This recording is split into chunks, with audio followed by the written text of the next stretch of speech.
Welcome to another episode of Mind of a Genius. And today we have a part two of a conversation that started about a year ago Yeah. with my good friend, Bobby Pulido. This is really very important to me personally because we're in a very, very unique time. And a lot of people ask me, yeah, why are you talking about politics? And I think it's very important that we all stay engaged in the process, especially when it comes to electing people who represent us on a larger scale when it comes to policy and everything else. And so I have none other than Bobby here. Bobby, thank you so much for taking the time Appreciate it. Thank you. to be with me. I really appreciate it, man. Now we're going to talk politics, aren't we? I know. The first time we weren't able to really dive into it. I did not want to. Yeah. Because I was having my farewell tour. Yeah. And I knew that politics polarizes people. Unfortunately, I hate that. I'm going to try to work to get that out. Hopefully. I want to be a fighter that fights respectfully. Yeah. Right? And not as just a rabble rouser. Yeah. And yeah. so yes, I knew that if I came out and talked about politics at the time, it would hurt my farewell tour, and I didn't want to do that. Yeah. Because to me, like, my music is always an escape from issues and problems and conflict. I didn't want to bring that to it. Yeah. You know, I've always said my music is for Republicans and Democrats. It's for everybody. It's Yeah. for You said that on the first time, and it's funny. I do have to appreciate you for inviting me to your show in Edinburgh. yes, Hidalgo's. Hidalgo, yeah. And to me, that was the first time I ever went to a Tejano concert. And, I got there. Obviously, I dressed up for it. I got looked good. I had my cowboy hat and everything. Yeah. And, I just saw so many people who were just there to have a good time. That's right. And so, That's right. sat there. I saw a lot of people I knew, so that was cool. And then, once this music started going, I didn't know a lot of the songs, right? Yeah. But there was two that really, really, I was singing along for some reason, which was Desvelado. And then there's another one that was, yeah, my man. Se murió de amor. Yeah, that was my second biggest hit. Yeah. For some reason, I knew Desvelado more than that one, but that one was my favorite. Awesome. I was singing along the whole time. I recorded videos of in the background. So that was really fun. And I really appreciate that. And seeing everyone come together, that was really cool. Yeah. That was really cool. It's really cool. So thank you very much. And we spoke a little bit since then. Yeah. And I've run into you a lot since then. I know how much music is very important to you because we've had events and we bring mariachis or there's mariachis present and Bobby's singing. I'm like, do you not get tired? I love to sing. Yeah. What can I tell you? Yeah. I love karaoke too. Really? I do. Okay. So we got to organize a karaoke with Bobby. Yeah. Hopefully very soon. I love karaoke. Anyone who wants to do content with Bobby, maybe you can do a karaoke. Yeah, I like singing. car. I like singing other songs than my songs. Okay. I don't like singing my songs at karaoke. Okay. I'm tired of singing my songs. Yeah. What kind of genre? Still Man, I love to sing Lionel Richie, Michael Bublé. Look at that. Oh yeah, man. I get Gianluca Gringani. Yeah. A little of everything. Oh, let's go. Let's do it. So, Bobby, I want to really dive into it already. Yeah. Right? Because there's a reason why we're here. Now, you announced that you're running for Congress. Yes. Texas District 15, which happens to be my district. So I am super excited to get to vote in March and in November.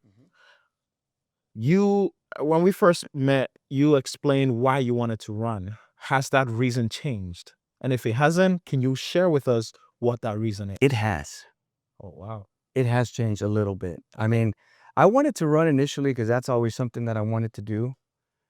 I wasn't pleased with our representative that we had, and that's only reinforced it. But then there's a lot of external factors happening right now. I think the government was truly designed to have checks and balances, and to move kind of slowly. And right now, it seems like we're moving at warp speed, and a lot of things are being violated. Constitutional rights are being violated, right? There's a saying that says absolute power corrupts absolutely. Yeah. And I believe that. And right now, I say this as being a Democrat, but I say this saying that even in places like California, where one party has been in control for a lot and it's very progressive, there has been mistakes that they commit. And there has been things, where they decriminalized theft in California. Yeah. Then they put out on the ballot initiative, and it passed to recriminalize it because people were ransacking the stores. I get it. They did this in the name of social justice, things that had happened with George Floyd. But I want to live in an orderly society. Right. Right. And so I do believe we're a nation of laws, but that law should also apply to the president. Yeah, I agree. It should apply to everybody. When it comes to those issues that you really, really care about, Yeah. I'm sure that some of them comes down to the Rio Grande Valley, because I know you're an Edinburgh native, Yes, right? And you love the valley so much. I am. I do. What specific things happening in the valley really pushes you every day to want to show up for the people? You know, healthcare is a big one for me. Just because I had an incident even before I decided to run where I did not have health insurance. My wife, we married in Mexico. She's from Mexico City. Wow. I'm going to Mexico City next week. Yeah. Yeah. And when we came to the United States, my wife said, we need to get insurance. And I said, I've had a poor experience with insurance. They give you the runaround. They don't want to pay. They're really good to charge you. Right. They want your money. Yep. And so she was very adamant, and we had somebody come over there and give me the plan. And I looked at her and I said, I can't do this. This does not make sense. If I don't get sick, I paid a bunch of money, and if I get sick, it's going to cost me even more. And I said, truth of the matter is that we can negotiate, because I know that the healthcare industry hates dealing with insurance companies. They themselves hate them because they, you know what they do, insurance companies? It's like you go to a restaurant and they said the bill is $20. Yeah. You're not going to say, well, I'm going to give you $5 and you got to take it. And that's what the insurance companies get away with doing. Yeah. And so I'm like, I don't like them, but fine, let's go. I checked that out. I told my wife I can't do it. So after that, we fast forward. I had a health issue, where I went to the doctor, and the doctor said, I went. They said, do you have insurance? I said, no. He said, it's going to be $300. And I said, okay, I'll pay the $300, right? Paid the $300 office visit. And he said, well, you need a test. I said, okay. So I told him, how much is the test? And they said, well, they'll tell you up front. So I go up front and ask them, how much is the test going to cost me? And they said, well, the test is going to be, they said, we'll call you later on the price. And I said, well, I don't have insurance. So they called me a day before, and they said, Mr. Pulido, do you have insurance? And I said, no, I don't. I told you guys it was private pay. Right. And they said, well, the test is going to be $10,000. And I said, well, then I guess I'm not having the test. I said, I guess I'll go to Mexico. That's crazy. And get it cheaper. I said, but here's what I want you to do. Go ask your supervisor or whoever you can how much I can pay private pay, and I'll tell you if I can afford it or not. Right. And three hours later, they called me and said, we'll let you have it for $1,500. From $10,000. From $10,000 to $1,500. I was in shock. And I said, all in? Like, that's it? I don't owe you anything? No, that's it. And so I did it. And that's when I told my wife, I said, you know what? This healthcare system is jacked up and broken. Yes. I said, look, I can afford the $1,500, but a lot of people can't. That is true. And so it's just something that I think what happens is they're used to charging $10,000 because the insurance company probably gives them $1,000. Right. So they'll give us the bill of $10,000 to see if you can pay it. But it's just, we're getting caught in between. That's a terrible system. It's a terrible system. It is broken. It is now, with his ACA subsidies expired, it even got worse. Yeah. Right? And now they're more expensive. I have a friend of mine that he's had a heart issue. He's a businessman, successful, but pays $5,000 a month premium. Oh my God. It went up to $7,000 a month. Yeah. This is unsustainable. That's insane. And they are holding us hostage with our lives. Yeah. And I primarily blame insurance companies. And I'm gonna tell you, as much as I am not a fan of Donald Trump, when I hear him say the insurance companies have too much power, we need to do something about that, I agree. And I'd be willing to work with him on that, because at the end of the day, now here's where I don't agree. It's not with an executive order. It's go talk to Congress, Yeah. tell all your party to fall in line, because you always do that with everything else, and tell them to fix this problem. They don't do it though. But that's the And- thing.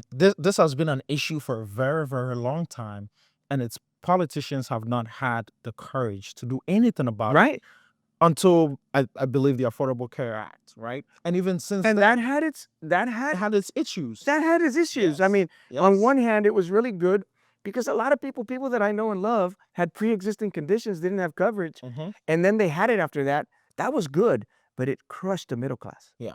And it crushed the middle class because the really, really rich people, they can afford that. Right. It doesn't matter if you're a billionaire, whatever, you pay that, right? Yeah. But they put all the burden on the middle class. Right. And I think the middle class has been under attack. So one of the first things that I would definitely go try to work on is to fix our healthcare system. Now, here's the thing. I hear people say healthcare is a human right, right? I've heard Bernie Sanders say that. Yes. And as a humanitarian, I say, okay, I can see that. But if you're saying that healthcare is a right, what about the people that went to college and studied in healthcare, and now you're telling them it's their right for you to work for them and give it to them for free or whatever? Yeah. So I think we need to really, right? We're gonna have to devise a system where nobody really gets hurt. Yeah. I don't want the healthcare industry to get hurt. Yeah. Right? But the insurance companies has one sole goal. That's to make profits. They're traded on the stock market, right? Their fiduciary duties are to their shareholders. And the only reason they can do that is by denying coverage for certain things. Yeah. I fear that if we don't do something about this drastically now and soon, we are going to go to a single payer system. Yeah.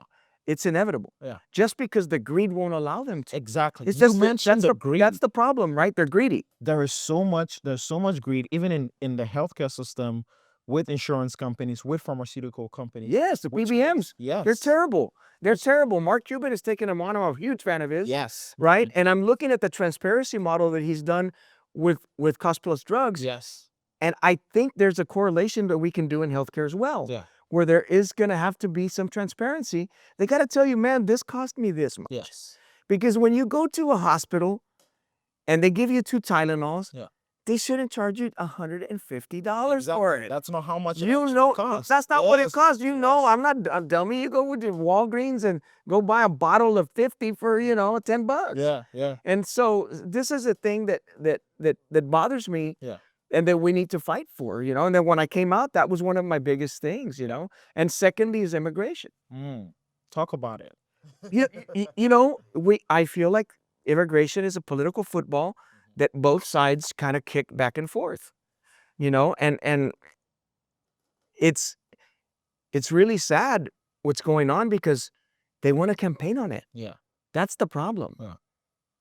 Look, I was disappointed with the Biden administration that it took him 3 years to sign an executive order on the border. Yeah. 3 years. And he did it, and the last year it went down. But I've seen this statistic to where Yeah.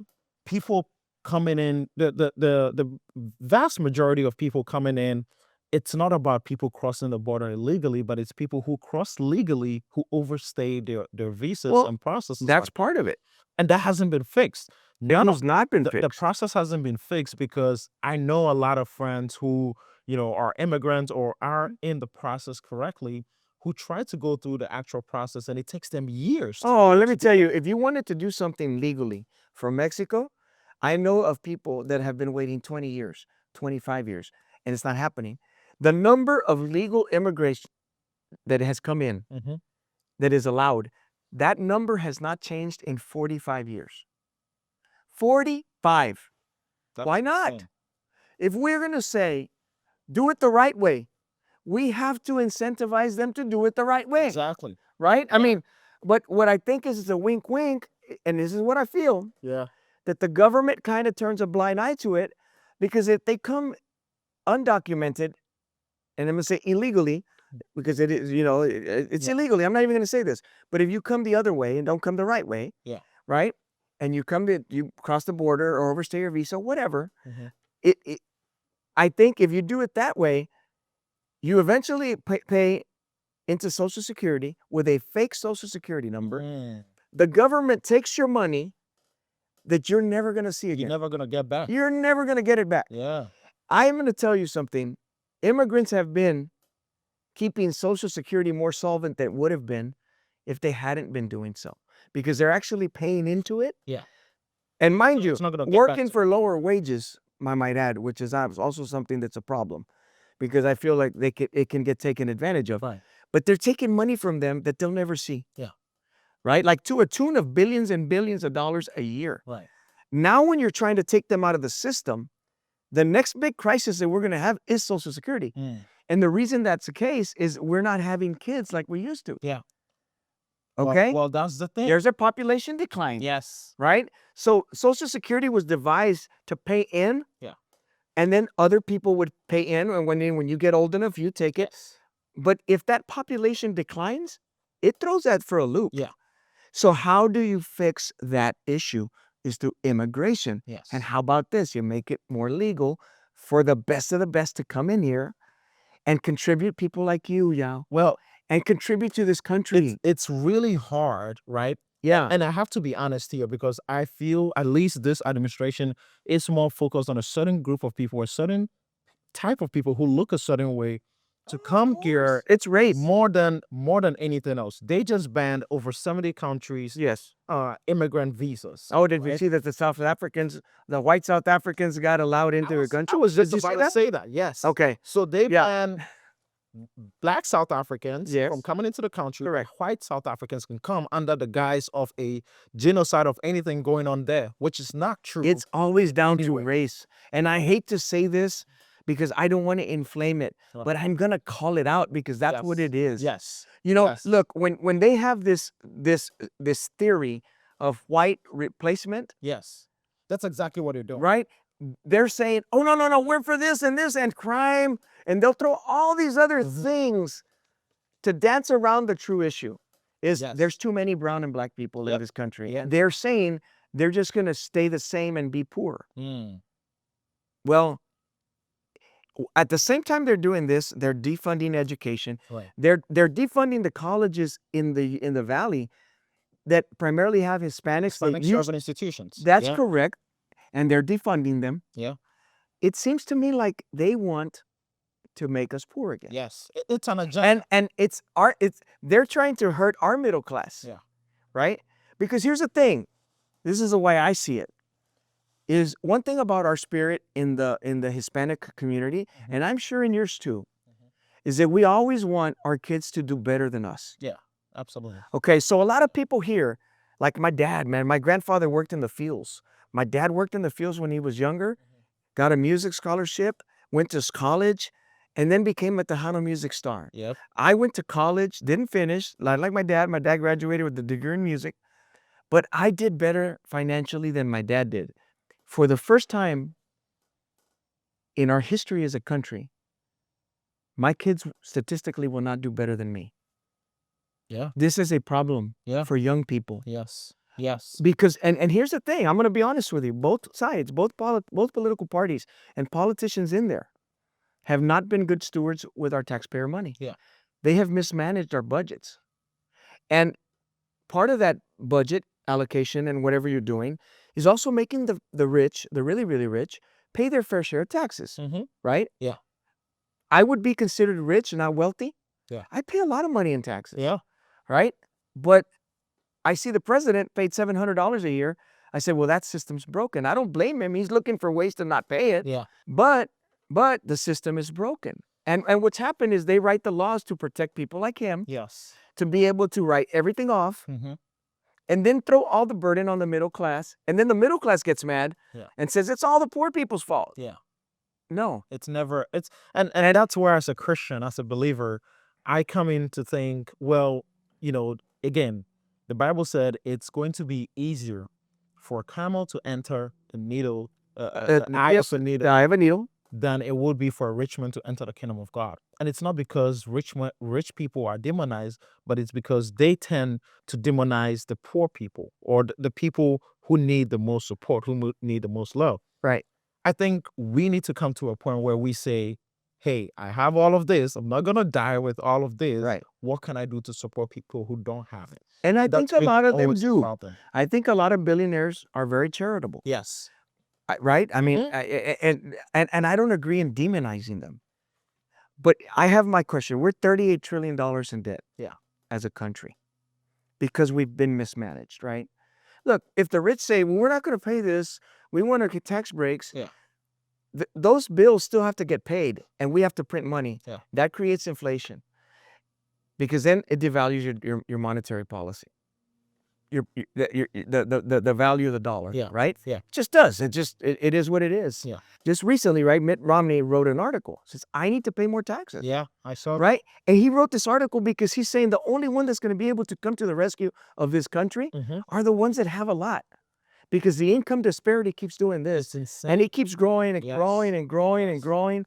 And so I want to balance our budget, man. I want to take care of taxpayers' money, because that's how I live my life. Listen, I'm a singer, right? In my line of work, my contemporaries, they're driving McLarens and Lamborghinis and Ferraris, right? Or they live in big old mansions and things like that. I chose not to live my life like that. Yeah. I did. I chose my life to live my life more conservatively, to live more humble. Yeah. That's my choice. I'm not criticizing anybody that would do that. Right. But I have used a lot of my resources to help others. I don't announce it, because if you announce stuff now on social media, there's people that will say, oh, why'd you have to announce it? So I don't say anything, but I help people. Yes. Right? It's good for the soul. Yeah. But I still have money put away. Yeah. I try to balance my budget. And I think if we're going to be elected by the people, we have to be good stewards of the taxpayer money. Yeah. Right? And I say that as a conservative Democrat. That's what kind of makes me conservative. I don't want to, I look at budgets. I care about that. Yeah. That's important. But I do think we can find a happy balance between altruism and self responsibility. Yeah. So I kind of want to dive back into the immigration aspect. Yes. Right. Two things. Yes. One, something I'm very passionate about is young people, right? Trying to get more young people involved. But also on the immigration aspect, one thing that I've seen is international students. This is an aspect that hasn't been really looked at, because if we're talking about bringing in the brightest people, these are people who are coming in to study, have master's degree, PhDs, but there's no pathway for them to stay in this country and serve this country in a way that will help, right? And so I think hopefully someone, or maybe when you go to Congress, this is something that you can look into, of how do we help to bring these people to serve the country that has educated them, right? Yes. To assimilate into the country that has educated them. Acculturate. Exactly. Acculturate. Well, yes. Yes. So hopefully that's something that is done. That's something that I'm very passionate about, because I have a lot of friends who are international students and struggle every single day. Yes. And no one is really looking at that. And No. secondly, No, because they're victims of white nationalism. Yeah. Look, that's the little elephant in the room that nobody wants to kind of point out. I agree. Right? It's racial fear. Yeah. That, oh shit, there's less of us now. people, There's too yeah. many, and now all of a sudden we're gonna lose our identity. But I think, like, people over the years eventually acculturate to the American way. Yeah. They shouldn't be afraid of us. I agree. They shouldn't. I agree. So your second question. Yeah. So my second question has to do with here locally in the RGV. ICE raids. Oh yeah. It's been a huge thing that has been happening. Obviously across the nation. Yes. People getting killed. Yes. Little kids getting tear gassed, in their cars with their parents. I saw that recently. Terrible. And the construction, aspects when it comes to the Rio Grande Valley. Yes. They're not getting workers, right? No. Which I can understand to some degree, but we also need the economic aspects to help grow, right? If you start building homes, how are we going to progress as a society, as a community? And so what is something that you want to do, or what is something that you're passionate about when it comes to on the immigration aspects to really help solve these crises? Are you going to call it out once you're in office, or you're already? I know you're calling it out already, but Brother, we didn't talk about that. I have been calling this out because this is not healthy for our economy. It's not healthy for our humanity. It's not healthy for our hearts, man. Right. Look, let me tell you, just recently, they jumped over a fence in Donna without a warrant into private property, took both parents that had already had filed their paperwork to become citizens, and left a 20-year-old young man to care for his 4 siblings. That's insane. You tell me this. Is that right? No. And you can sit there and tell me all you want. They shouldn't have been here illegally, because that's what they're going to say, right? Yeah. But your parents would have done it for you. Yeah. Absolutely. They would have done it for Absolutely. you. And they were not bad people. Yeah. And I would do it to my kids too. That's exactly right. Yes. And so here's what I'm saying. I do not want to demonize law enforcement. I'm telling you, as a society, yeah, since I was in school, and I don't mean to be that guy, when I was young, I don't mean to be that guy. There used to be more respect for one another. Mm-hmm. We would respect our teachers. I have family members that are teachers and friends, and they say the kids are so disrespectful. Mm. They throw F-bombs, they do this. And I see the same thing happening with law enforcement. Mm.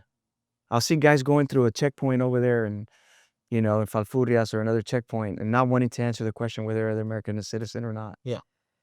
And they throw F-bombs at them and disrespect them, and I'm not for that. I think if we get to that point where we disrespect law enforcement, our society is degrading. Yeah. Right? Yeah. And I see that because I travel in Mexico. Yeah. And I see people that disrespect the police officer, and I don't want that. Mm-hmm. And what I do think that, and I believe this wholeheartedly, right? And we're seeing it right now. I'm pro Second Amendment and always have been. Yes. Right? Yep. Because a long-range shooter, for that matter. I'm a long-range shooter, right? But I'm pro Second Amendment because we're a rebellious people by nature. Yeah. And the Second Amendment was always something to be able for the people to rebel against government overreach. Yes. And not that I'm promoting violence, but people are angry right now. Yes. Right? Because of the things that they're seeing. Now, that's a whole other thing that we'll get into about the monetization of it. Yeah. But nonetheless, the way you do things is more important. It's just as important as the why you're doing it. Mm. And I say this, when President Trump ran, he ran on getting rid of the bad guys. Yeah. And they lied to us. That was the excuse. And that's the problem. I don't like when people lie to it. If you tell me we're just going to get the bad guys, well, then you get into the definition of, were those 2 parents in Donna, were they bad? No, I don't think so. It's a lot but like then that. There's other people that say, but they're bad because they broke the law. Mm-mm. You see, and that's where we get into that. Civil offense. Well, it's a civil offense to overstay your visa. Yeah. But nonetheless, regardless of whatever, but they've been contributing. They have a family. They've raised a family that are going to be great Americans. Yeah. I don't think that's right. Yeah. And I believe it's not the gun. It's the person behind the gun. Yes. I don't believe it's law enforcement. It's the people leading them. It's the people directing them to do these things. Yeah. And I think right now they need to tamp down the temperature, because I don't want anybody, when I've said I'm personally pro-life, I mean it. I don't want anybody to die. Yeah. And I don't want to demonize law enforcement either, because look, they have enough difficult situations as it is, but they're asking them to violate constitutional laws. Yes. And that's a problem. Yeah. That is a problem. And so. But Bobby, my concern there is, that there's law enforcement, right? Yes. But it comes to, everything trickles down when it comes does. to leadership, right? It So does. you have leadership Yes. that is building systems that doesn't train some law enforcement adequately. Don't get me started. So we have. Do you know how many days of training they give them? Do you know this? No.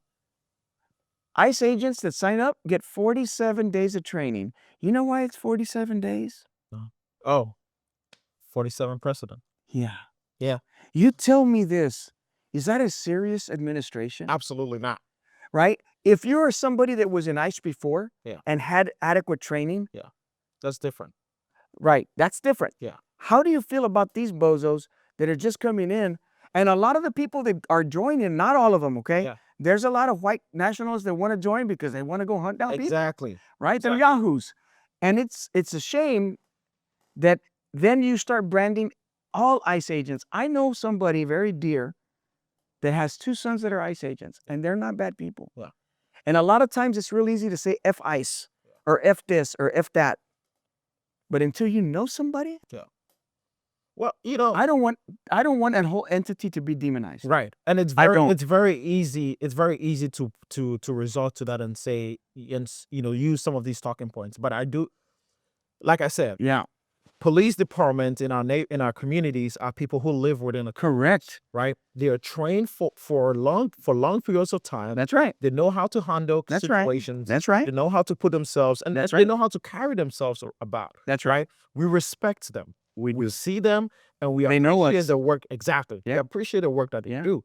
There are certain folks that, recently we had an event and Mission PD came through, and we're just having conversations, and these guys are folks that we see at the bar all the time.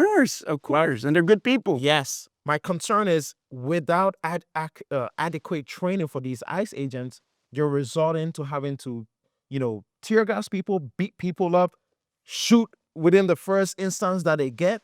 And that's not how, as a society, we get to move forward. It is not. And that's the concern. It for a is lot of not. people. And everybody gets into the details of, did he feel like he was in danger? Should he have used this force? That's debatable. You're going to have people on both sides debating that issue. But my question is this, and I know because I'm a shooter. Yeah. When you train somebody to shoot a pistol, you train them to shoot it with 2 hands. You don't train them to have a phone in one hand and a gun in the other. Yeah. Heck, when you go take a driving class, they tell you to have both hands on the steering wheel. Right. Much less a weapon in your hand while you have a phone. I was told the same thing when I went to a shooting practice. They said it's not like the movies. It's to stabilize. Yes. Right? Yes. It's not, you're not a rapper shooting it sideways, right? Like, it's not that. Mm-hmm. So the thing that I say is, he had been dragged before. Right. If you were dragged before, they teach you, I don't know if you know this, but most law enforcement officers there's more law enforcement officers killed by vehicles than by a gun. Yeah. Are you going to stand in front of a vehicle that's on? No. And you put yourself in danger. Yes. And you also put in danger the life of somebody else. And here's the thing. I don't want protesters to die. She should not have been impeding. I'm not saying, hey, I go out there and impede. I'm not saying that. Yeah. Right? I think it's safe to say, I don't agree with that. But he should not have also put himself in a place that would have happened. Yeah. And if he would have been trained adequately, probably wouldn't have done that. Yeah. And I want to make it clear, because again, I don't want to debate the stats of it, right? Yeah. He has one phone in his hand. He's recording it. You can see him switch his hand over to the other, to the other side to be able to easily grab the weapon. Right. So I mean, I'm not a lawyer or anything, but to me that tells me, like, bro, did you plan this? Like, was this like something you were thinking about? And I do want to make it clear, I don't think anyone deserves to die. No. For protesting. No. For being a police officer, for doing anything. Right. No. We need to get to a point where we agree on some of those fundamental issues. We do. And really just common sense, bro. Like, where have we gone? And that's where we get into the next thing. Social media. Yes. Social media has monetized this anger. Right. And basically pitted us against each other. And they're making money, billions of dollars on it, right? On doing this. Yes. And it's really sad that I see that. I think in general, my campaign, and I've thought long about this, I want to have a campaign based on respect. Yes. Respect to people that disagree with me too. Yes. And I've seen it. Right? I don't like to go call names, and I don't think we need more of the Trump stuff. We need less. Let's bring back Ted Lasso. I want Ted Lasso to be our president, man. Yeah. I want Ted Lasso to be our president. Yes. We need goodness, man. Somebody that when somebody comes and cusses you out and calls you a wanker, he just laughs at it. That's okay, man. Like, okay. Right? But right now it just seems like there's so much animosity coming from both sides. And everybody wants the fighter just so you can beat the other guy, but we're losing as a society. Yeah. We truly are, man. But do you think we ever get to that point? I do. I think after the Vietnam War, our country was tired of conflict. We had the hippie decade of Woodstock and peace and love. Yeah. I think we're gonna reach that again. I think people are just tired, man. Yeah. There's relationships that have become families that are split up because of politics. But because this guy says that those guys are the devil and And then they say that these guys are this and they're that. And look, I'll work with anybody as long as we have respect. Yeah. And I'll talk to anybody, and I'll try to even listen to different points of view that might be different than mine.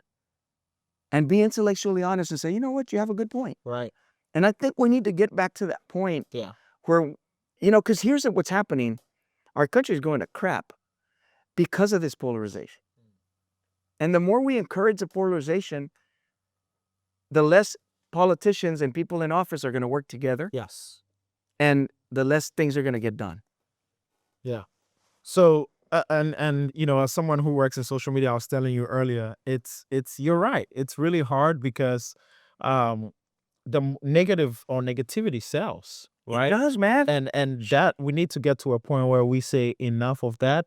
Let's really push more positivity. Let's push more, positive stories. But the algorithm does not promote it. Yeah. So if the algorithm doesn't promote it, you don't see it. Yeah. Right? Well, we need to interact more with positivity instead of negativity in order for the algorithm. Yes. You know what I thought about it? Like, I've literally unfollowed people that try to get me mad. Yeah. If I feel you're trying to get me angry, unfollow. I don't want to hear you. I'm not trying to do none of that. Yeah. And I'll say this, No, like, not gonna do it. there's certain people who just want to rage bait, right? And I can see through that. But I usually tell people is, at the end of the day, most of those people who say things online cannot say that in front of you. Oh, And man, to me, are you kidding? When I think about it, I say, if you cannot say that in front of me, I would not give you the time. But here's the problem, though, Yao. Listen, I met through my musical career, I had trolls that were really aggressive. And then I met them in person. And they're like, hey, how's it going? Nice to meet you. My fear is that eventually society is going to mimic what you see on social media. And then they'll think it's okay. That's right. And then we're going to be in trouble. Yeah. Right? We're going to be in trouble.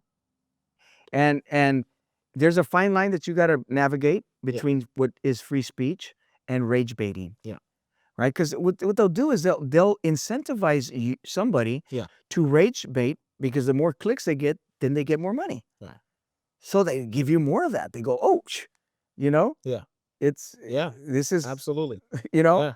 And so this is what's happening, and it's really affecting our whole political discourse and cultural discourse. This just seems as there's just so much fighting going on. Hopefully things get better, and I'm positive it will.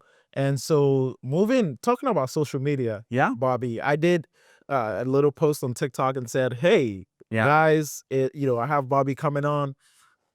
What questions do you have? Oh, boy. Now, Bobby, there was recently a video that was put out, right? Yep. And, that was, in my opinion, twisted to make it feel or say something that I believe you weren't saying. A lot of people are asking for clarity. And I hope you use this opportunity to clarify specifically when it comes to the issue of abortion. And are you pro-life or pro-choice? A while back, I was talking to a friend, a good friend.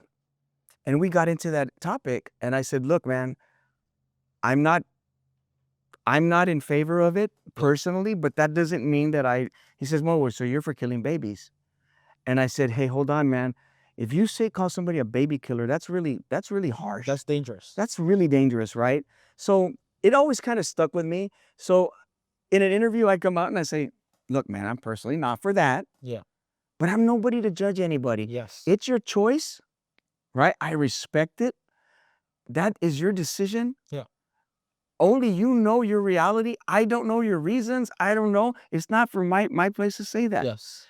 And I think decisions like that needs to be left between women and their doctors. Right? Of course. If a woman is in a certain situation, you're not going to legislate what that woman should do. And personally, I saw over there in Alabama them talking about a lot of doctors have left, and they have none. They don't really have OBGYNs anymore because they have really strict abortion laws, which demonizes doctors, right, and can prosecute them. Correct. So they left. Correct. Right. So what happens? You're going to see a lot of mortality rates with women over there. Right. Agreed. Those are things that, in my opinion, right? Yes. You don't have a say on. Let the woman decide with her doctor what is good for her. And I think that's where I'm like, even God gives us that free will to be able to do things like that, right? Sure. Now, after that happens, that's between you and God. Yeah, That has nothing to do with me individually. I agree. My decisions will I be agree. different, but doesn't mean that I should force you to make the same decisions. I agree. That- Fox News, y'all, has already run 4 hit pieces on Saw me. that. 4 of them, Mm-hmm. right? Now, before I jumped into the race, House Majority PAC conducted a poll. Yeah. And in that poll, it skewed 10 points more Republican. I was within 3 points in the district. Yep. So 7 days later is when I announced my candidacy. Mm-hmm. They're scared. Oh, yeah. And here's the thing, right? If you're somebody that wants to defeat Monica de la Cruz, I think you want to put forward the person that can beat her. Yes. And I believe I'm that person. Yeah. Right? And not because of my name or my fame, because of my work. Because we've already gone to 9 of the 11 counties. Next week, we'll already gone to visit the remaining 2. Right? And we would have visited all the counties in the Yes. district. Yes. I've met friends. I've made showing up. friends. I'm showing up. I'm answering questions. Yes. We're doing town halls. Yes. We're taking our message straight to the people, Yes. which is what I believe it's going to take for us to really have better representation in District 15. And I can appreciate that, honestly, because you could have just said, you know what, I got the fame, I got the money, I don't need none of that. I'm gonna just sit back and not do the work. Correct. And expect to win. Correct. Right? And I'm not doing But that. you're not doing that. No. Right? Even though it's my personal opinion, I know that the primary is gonna be an easy work for you. I'm not going to say You're that. still showing up. I'm not going to take anything for granted. You know, exactly. I'm not going to take people for granted. I'm not going to assume anything. Yeah. I am going out there and shaking hands, man, with meeting so many people, taking pictures. And you know what? It is tiring, man. Yeah. It is very tiring. I will say, yes. And I'm not saying this as a complaint, Yeah. but as a singer, I thought that there would be a little more similarities. There are some, but it's much more hard. It's much more difficult. I know. Campaigning Yeah. than being a singer. And I've taken For a sure. I was lucky enough to be in Abel's office one day. Yeah. Took a brief look at your calendar. Oh, And I was actually surprised. I was like, I was like, does he get rest? Does he chill out for a second? Like, Yeah. dude, it's insane. I sleep in the car. That's crazy. Yeah. That's crazy. I sleep in the car. And I think that hopefully people see that and know that it's going to be like that consistency will remain. Here's, Yeah, you're right. Yeah. But let me tell you this, and I'm going to tell you as a voter myself. Yeah. When I'm going to look at who votes, who I'm going to vote for, I also look at who's working hard. Because if they're working hard to earn my vote, yes, they will work hard for me when they win. I agree. How you campaign, in my opinion, is very representative of how you can be in office. Yes. If you're a hard worker as a campaigner, Yeah. you're going to be a hard worker when you're there. Yes. And I think we need somebody that goes up there and isn't going to the nice fine restaurants to say I'm big shot. No. Yeah, still Roll the up your people. sleeves and go, what do we got to do? Yes. What do we got to fix? Well, we got to work on this. Okay, let's do it. Yes. That's why I'm running. Yes. And one thing I've always not liked about politicians is that they will run an election, win, and disappear. But Correct. only come back after Well, a year before. to be fair, it's hard in Congress. Yeah. Because when you're in session, you're not in your district very much. Oh, yeah. So the time goes very, very reduced, right? However, there's enough time for town halls, That's what I'm saying. which is something that Show up. Monica de la Cruz has never done. Yes. Never had a town hall. Yeah. Never taken a question from a constituent out in the open with a camera Yes. looking at her. Yeah. And I don't want to be that person. I want to show everybody Good. that I'm willing to stand up and take those questions. Yes. Good. And that's why I'm here. That's very important to me, right? Of course. It's the same thing. And that's why, shameless plug, I'll put in Mamdani doing the same thing. He put in the work. He put in the work, and Yeah. even after he put in the work and he won, he's showing up, educating people, and really, really showing that it's not just about me trying to get your votes. Like, I'm still working for you, right? Sure. So Sure. I know that you would do that. Whoever we have right now is not doing that. No. And as someone who lives in that district, I'm talking about I've never seen her out in public anywhere I have been. Now, obviously, we might not be visiting the same or frequenting the same places. Fair enough. But to me, it's like, you've never even sent a mailer to my house to let me know what you're doing. Right? So yes, you might be working for, the Republicans in your district, but I hope that when you win, you work for every single person. So I'll give you an example. When this big ugly bill, I'm not going to call it beautiful, it's everything but beautiful, came up, Congresswoman Monica de la Cruz wrote a letter to the Speaker of the House, an open letter on Twitter. Yeah. And said, please don't cut Medicare and Medicaid and SNAP, because my district is one of the poorest. And Yeah, I saw that. yeah, she basically was saying, please don't do this. And I went, oh, that's good. Don't vote for it. That's good, right? Yeah. And just days later, he put it up for a vote. Bam, she voted for it. Yep. And there was like 9 Congress people that were Republicans that said, nope, we're not going to vote. And then Trump had to call them and pressure them. But at least they kind of resisted a little bit of it, right? Yes. She didn't. Yeah. She folded like a cheap suit. Yep. And just did it right there. And that would bother me. That bothered me a lot. I said, hey, what are you doing? Yeah. You yourself are admitting that it's going to hurt the district. It's look, man, my number one goal is for South Texas to prosper.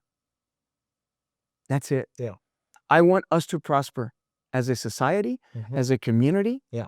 And that's why immigration is important to me, because it's not just humanitarian, it's also economic. Yes. Let me tell you something. Here in the Rio Grande Valley, border traffic from Mexico is down.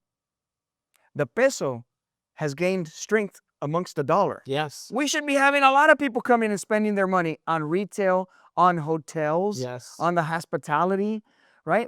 There's a lot of hotels here that depend on Mexicans coming over, right? And shopping. La Plaza Mall used to be number 1 in the nation. Yes. Retail is down. Visa traffic is down because they're threatening people to taking away their visas and canceling them. And it's affecting our economy. These policies are not just a humanitarian disaster. They're an economic disaster for us. Yeah. Right? And that's the biggest problem that I have is it sucks all the way around. There's nothing good. Yeah. There's nothing good for it. Yeah.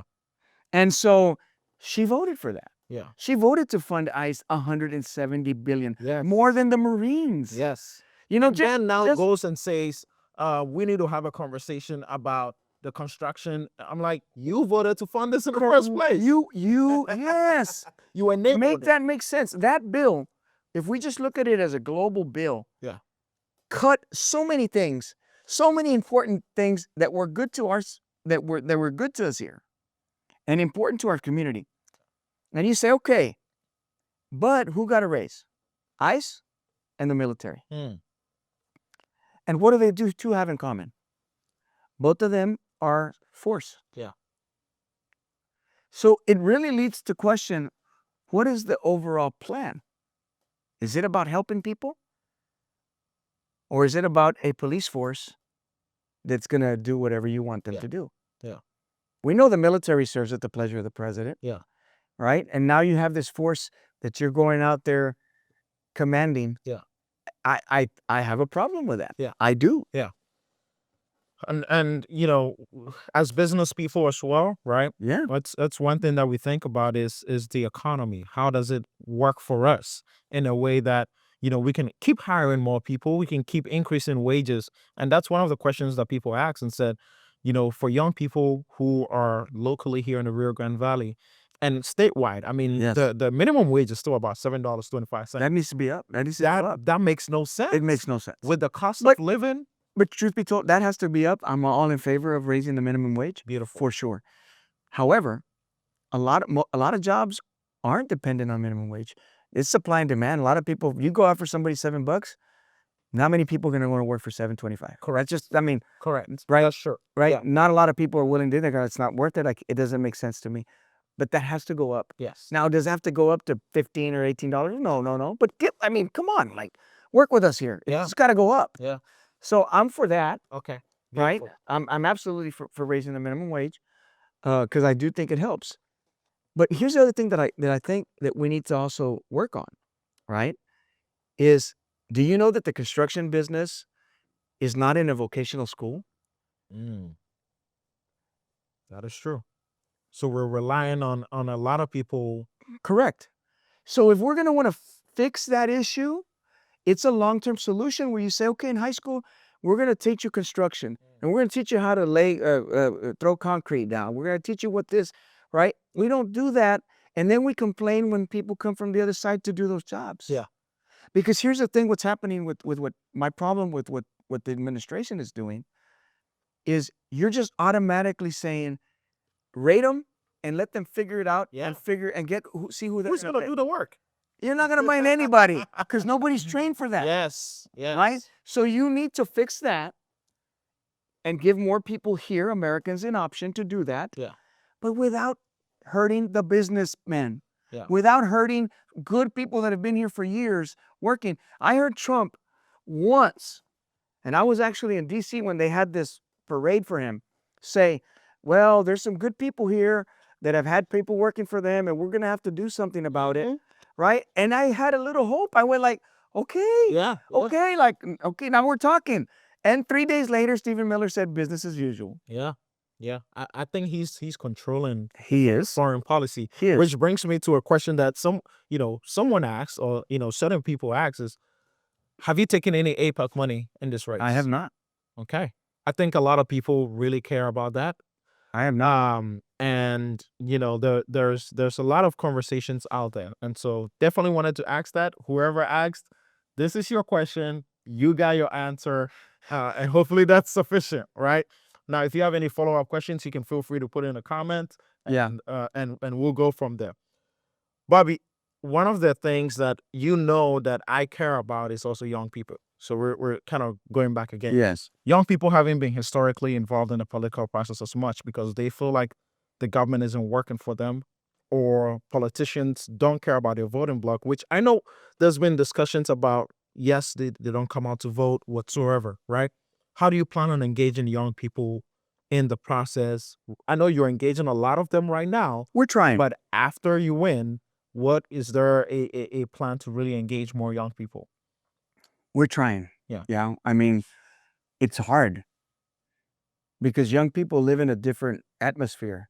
But we have gone to TikTok, which tends to trend more young. Yeah. Right? I see you making TikTok videos with some youngins. Yeah. I mean, we're definitely trying. Yeah. Here in the Valley, it's really sad that we only have a 38% voting. In this next midterm, it averages about 38% of registered voters, and that's so sad. Wow. That's so sad, man. And I don't know. Everybody has their own theories and their own. My theory is we have a lot of mixed status families. Mm-hmm. Like this young man that his parents, they went into their yard in their house and took them. But he's a citizen.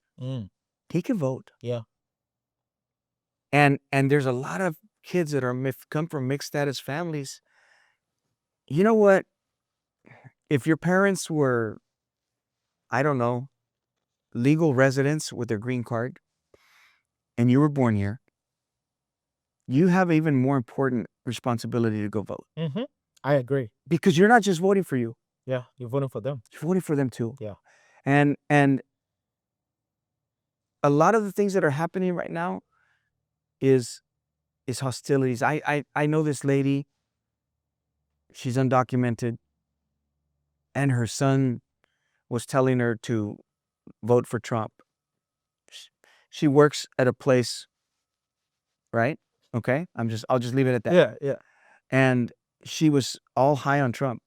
She's not even a citizen, but the son is a citizen. And he was saying, no, vote for Trump. He's going to be helping good and this and that. And then when that happened and they started with the raids, she stopped going to work. Well, she was afraid. This is the kinds of things that people need to realize. I bet you he regrets his vote. Yeah. Because nobody wants to see a good person that's done really nothing wrong other than try to for a better life. Right. This lady's undocumented and had her son in the United States for years so he could have a better life. Yeah. And now she's in jeopardy of getting out. She's never done a crime other than that. Yeah.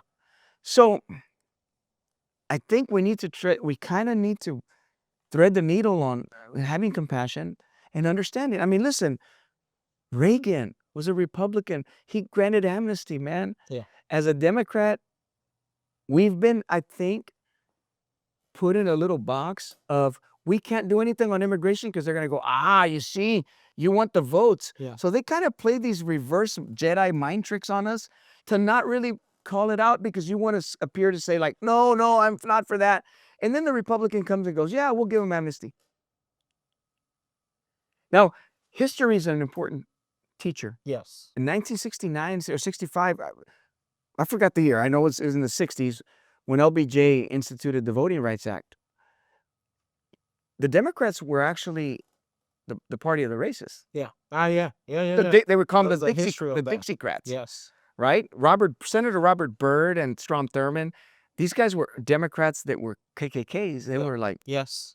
flat out racist. Yep. Right? And after that happened, at that point, blacks in the United States were paying a poll tax to vote. Yeah. Before that, in many areas, they would have to pay a poll tax. And the voting turnout amongst blacks was 7%. Yeah. After LBJ instituted the Voting Rights Act, it went up to 53%. Mm-hmm. And it pissed off a lot of these racist Democrats that felt like they didn't have a home. Yeah. And then Nixon came in after that and instituted the Southern Strategy, which was to talk about states' rights, which was code speak for slavery. Yep.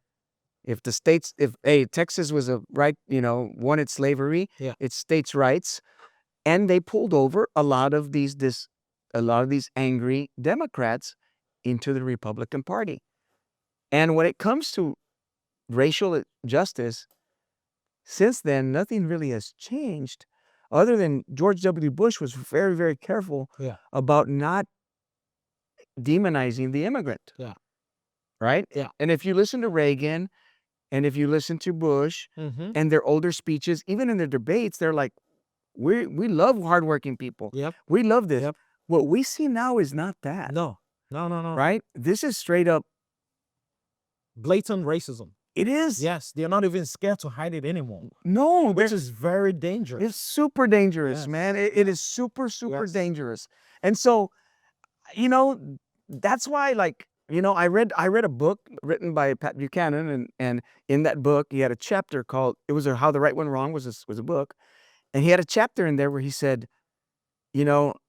our country is losing its white Anglo-Saxon identity. And I went, well, I know which party I could never be in. Yeah. And you lost me right there, brother. Like, you can be as conservative as you want and talk about balanced budgets and the Constitution. Yeah. That's all fine, right? Those don't exist anymore. Right. It's really hard. Right. But when you're going into the race, then I look at that and go, hey, wait, you're talking about my people, brother. Yeah. You talk about if I have kids and my kids have more kids, you're against that. Yep. And mind you, I'm 8th generation Texan on my mom's side. Yeah. You know what I'm saying?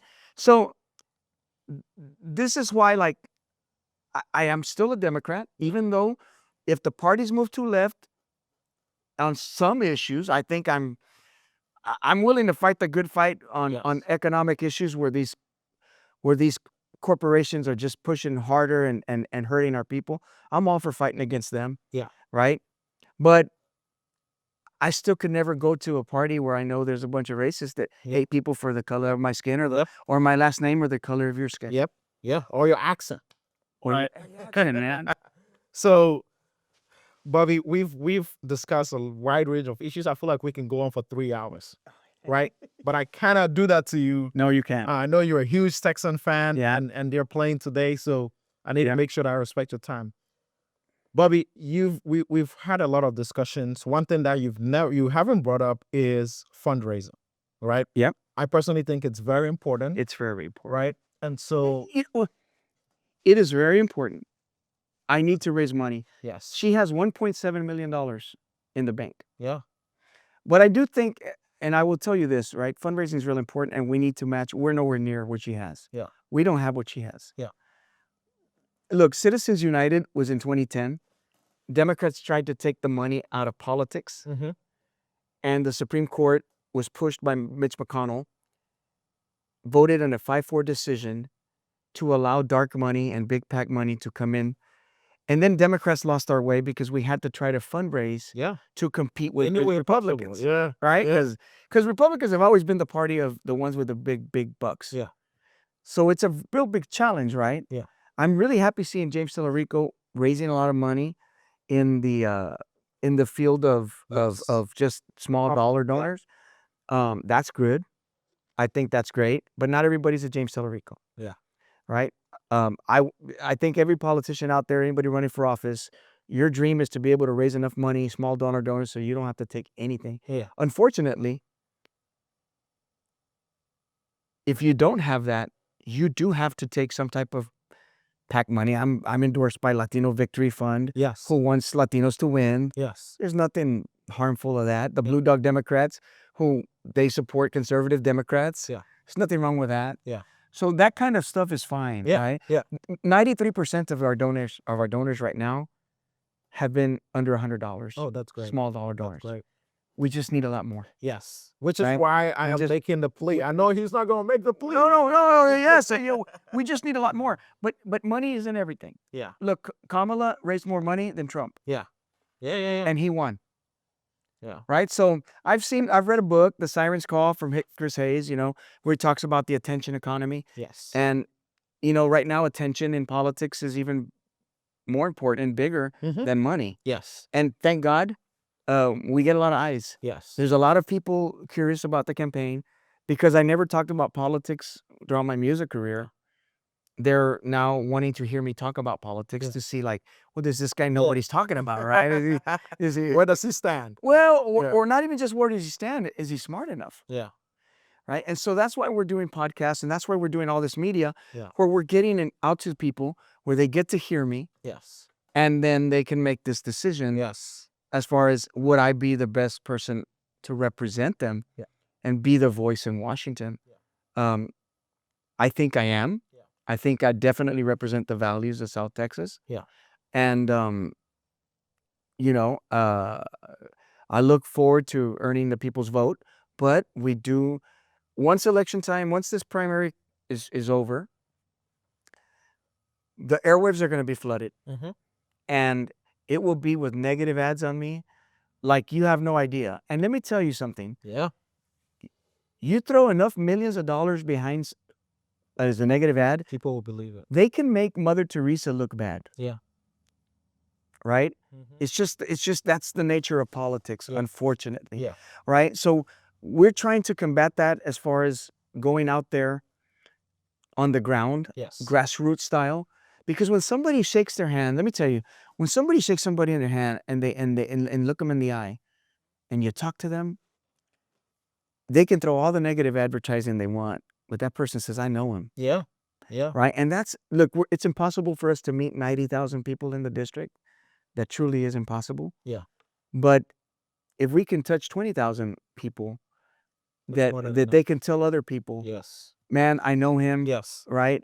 Then it becomes something that neutralizes a little bit of that advantage that they're going to have with all this negative ads that they're going to be throwing, because that's what they're going to do. Yeah. Right? And they'll take what parts of probably this interview and clip it, and then That would be funny. I'll be the first to go in there and say liar. yeah. But But I do want to say specifically, I think this is where every single one of us need to be involved in the process, right? Yeah. You might know someone who is not politically involved, but you can educate them, right? For example, at home, I took 3 of your signs. I know I have 3, and I put it in front of my house.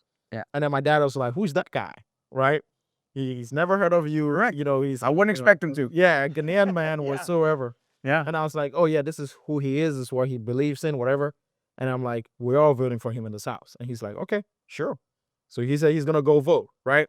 But it takes us educating the people around us. Correct. It takes us educating our friends, our families. I feel very blessed, man. You included, when they threw this social media thing saying that trying to paint me as being against the women's right to choose. Yeah. A lot of people came to my defense. Yep. You included, but a lot of others. Yeah. That said, "You're lying." Yeah. I have a friend of mine yesterday that said I had to with a women's group, I had to kind of pull the video out I watched the full video. and show them and say, look, listen to it, listen to this part Yeah. unclipped. Yeah. This is what he said. And they're like, oh, you know, it's just that, right? It's we kind of got to be a little skeptical on, especially if there's a negative ad. Not to say don't believe it, Do your but research. do your research, right? To find out and say, like, listen to what he really said. Yeah. You know, I want to win. Yeah. And I'm going to tell you, you know, this last cycle, 2024, the Democratic Party put abortion on the top priority list, and we got crushed. Yeah. So that doesn't mean that it's not important. Yeah. It means that the American electorate has other priorities higher than that one. Yes. Now, they want you to do what's right when the time comes. Yeah. But they also want you to fix other issues. Cost of living. So that's correct. Yes. So if we start focusing on these single issue subjects, it's a trap. Yeah. It's a trap that they get us to fall in so you can lose. Yeah. Yeah. We cannot succumb to those traps. We're here to win. We're here We're to here to win. win. And That's right. I am proudly saying that I will be voting for Bobby in May, Thank in you. March, and I will be voting for him in November as well. So Thank you. I hope you use this as an opportunity to learn a little bit about who Bobby is, and really go out there to vote. I also want to make this call. If you have an opportunity to donate, no matter how much it is, Yeah, we go appreciate ahead that. and donate. I'll put a link in all the bios that I'll be working with. Just go out there and support. It's really crucial. Early voting starts February 17th Yes. through February 27th. Beautiful. Election day is March 3rd. That's the most important thing right now, Yeah. because it's concerning to me, because I've talked to people, and a lot of people out there feel like I'm only running against Monica. Mm-mm. And I said, no, I have a primary, Yes. and it's March 3rd, and I got to pass that primary Yes. in order to defeat Monica de la Cruz. Yes. And so I encourage everybody to participate. I would love your vote. I hope I can earn your vote. If I haven't earned it already, I would love to earn it. And we're gonna work hard for you. Yeah. Beautiful. Appreciate it. So one final question for you, Bobby. I Okay. know that we've kind of really dived deeper into a lot of issues and topics. Once you win, right? I'm positive here. Once you win the Texas 15 district, Mhm. what do you look forward to in the next 5 years, in the next 4 years, on what you want to achieve for the people? You know, I think most important, it's going to do the work regardless. And here's the thing, right? We used to have House majorities that were really by 30 votes, Right. by 35 votes. Mm-hmm. That's not going to be the case anymore. Okay? Yeah. You're going to have maybe an 8 or 10 vote margin one way or the other. Yeah. Because everything's getting so competitive, Mhm. right? We're going to need to work with other people. Yeah. It's going to this is what I'm going to look forward to doing. Going to the same Republicans. Yeah. And the same Democrats. Yeah. Yeah. Right? And saying, like, let's fix this. Yeah. Let's work together. We need to coalition build with people that have common interests in the betterment of our society, not philosophical ones Mhm. where I'm afraid that my president is gonna primary me. Yep. Because here's the thing that I know: fear sucks. Yeah. And if you go up there with the fear that that your party is gonna get you out, then you're not gonna be able to work effectively. Yeah. We need to go out there and work effectively for the people. For the people. It's Yes. people over party every single time, Yes. right? And I'm a Democrat. I'm a proud Democrat. But that doesn't mean that we're going to have to work with Republicans Mhm. to find a consensus. And I want to bring respectful conversation back to the political discourse, Great. right? To fix healthcare, to fix our immigration system. Good. Because it is our economy. It is. Yeah. We'll work on affordability. Yes. Because the middle class is getting crushed. Listen, every day, there's less middle class. Now, I love it to see the middle class go out and jump to be rich. Yeah. That's great. Yeah. Unfortunately, there's more middle class going to be poor. Yes. And that's hurting the people. Yes. It is hurting the people. Yes. right? Yes. We need to lift each other up, not tear each other down. I agree. And that's going to be my biggest goal. Okay. So what's your message, your final message to everyone as far as this election is concerned? Put me in, coach, because I want to go work. I want to get to work. This is not a vanity project. Don't want to go to DC to go eat in fancy restaurants. I've already done my fair share of that. I prefer to go to the ranch, to be honest with you. Yeah. And eat a breakfast taco. Yeah. Look, to me, it's all about rolling up your sleeves, going to work for the people, and doing what's right. It's not about what's right. It's not about left. It's about doing what's right with what we have left. And this is important for us. Yeah. Yeah. Well, Bobby, thank you so much. I really, really appreciate your time. Thank you. Before we end, I do have a gift for you. This is a bracelet from Ghana. Awesome, man. This is usually worn, as a sign of royalty and all that within the kingdom. So, thank you so much. Call me King Bobby with this thing, please, or Prince. You'll be an African prince on your sport. Yeah.